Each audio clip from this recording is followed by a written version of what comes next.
For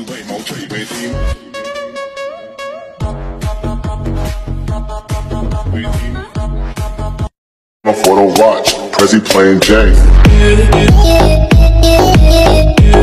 I don't know what you heard about me.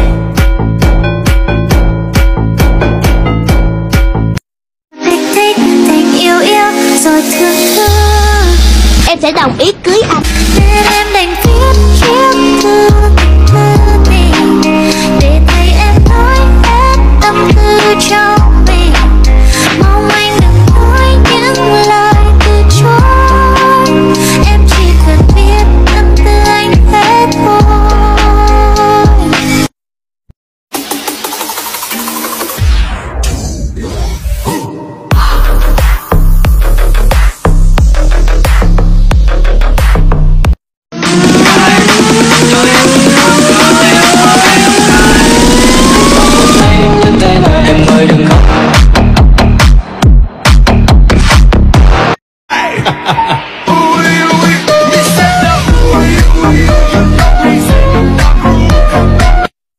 Còn chẳng chờ chi nữa, mình bên nhau chứ không lại nói tình đôi.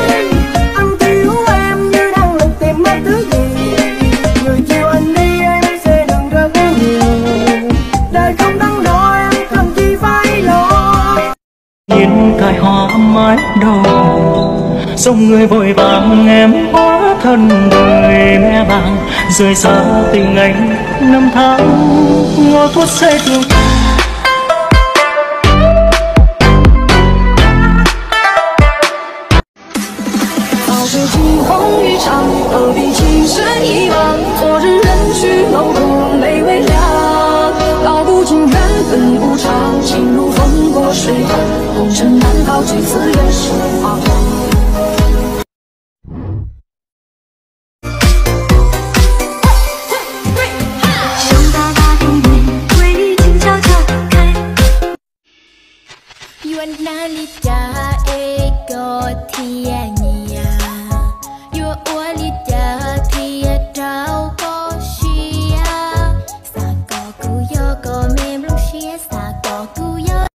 Quê mùa.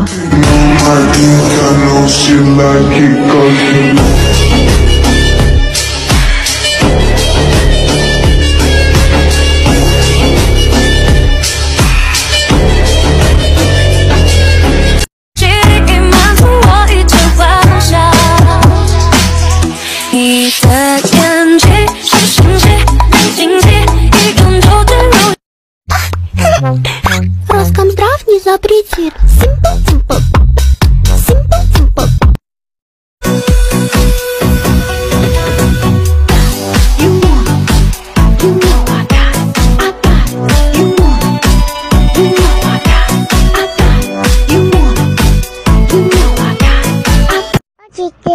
Chị uchilo. Em chỉ si ha, của dòng trâu con.